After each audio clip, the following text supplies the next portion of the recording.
కేసీఆర్ కనుక కాంగ్రెస్ పార్టీని టచ్ చేస్తే బీఆర్ఎస్ పునాదులే కూల్చేస్తామని మంత్రి కోమటిరెడ్డి వెంకటరెడ్డి వార్నింగ్ ఇచ్చారు.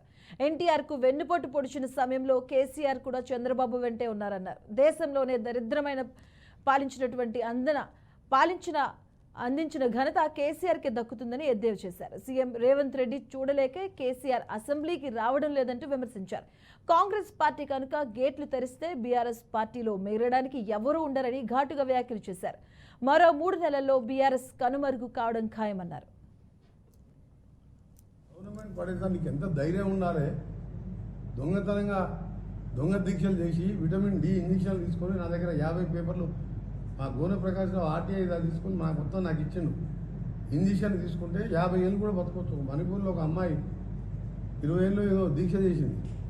దొంగ దీక్ష చేసి మాట్లాడితే సావు నూట తలకాయ పెట్టినా అని చెప్పి తెలంగాణ తెచ్చినా అని చెప్పి దొంగ మాటలు మాట్లాడి దళితులకు 3 ఎకరాలు ఇస్తా అని ముఖ్యమంత్రి చేస్తానని మోసం చేసి ఇవాళ మా గవర్నమెంట్ జోలికి వస్తావు బిడ్డ, ఈ సంగతి చెప్తాను. నువ్వైతే మళ్ళాసారి ఆ మాట మాట్లాడితే మేము భూమి ఇచ్చి కట్టని టీఆర్ఎస్ పార్టీ ఆఫీస్ కూడా పునాదులతో సహా లేపేస్తాను మళ్ళాసారి మీరు మాట్లాడితే. మేము తలుచుకుంటే ఇప్పటికే నీ దగ్గర 30 మంది ఎమ్మెల్యేలు మా దాంట్లోకి వస్తున్నాయి. మేము వస్తారన్నా వద్దంటున్నాం. వాళ్ళు బలవంతంగా కొందరు వస్తున్నారు, మేము సపోర్ట్ చేస్తామని అభివృద్ధి కోసం అని. నీలాగా చేయదలుచుకుంటే ఇవాళ 9 మంది కూడా మిగిలిపోతుంది దగ్గర. అందుకనే సీరియస్ వార్నింగ్ ఇస్తున్నాం. ఇవాళ ఒక సీనియర్ మినిస్టర్గా నువ్వు ఒక మాట అన్నావు, మాకు సర్వే రిపోర్ట్లు ఉన్నాయి, కాంగ్రెస్ పార్టీకి 2 సీట్లు కూడా వస్తలేవు.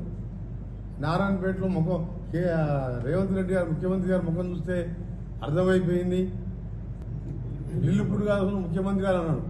నీలాంటి పాస్పోర్ట్ దొంగలు దొంగ పాస్పోర్ట్ వేసుకొని వాళ్ళని బొంబాయిలో తీసుకొచ్చి రేవు దగ్గర వదిలిపెట్టి డబ్బులు దోసుకొని నీలాంటి ముఖ్యమంత్రి అయినప్పుడు ఆయన కొట్లాడి ఒక రైతు కుటుంబంకి వెళ్ళొచ్చి ఇలా ఇండిపెండెంట్ జెడ్పీటీసీ అయి ఎమ్మెల్సీ ఇండిపెండెంట్ అయ్యి ఎమ్మెల్యే ఎంపీ అయి ముఖ్యమంత్రి అయిండు. నీలాగా చిల్లర దందాలు చేయలే. ఒక ముఖ్యమంత్రిని పట్టుకొని లిల్లిపిట్ అని చెప్పి ఇష్టం ఉన్నట్టు మాట్లాడుతున్నాడు. నాకు డౌట్ ఏంటంటే ఆయనకు ఒక్క మెదక్ సీట్ వస్తుందని అనుకుంటు, కానీ అది కూడా వస్తలేదు.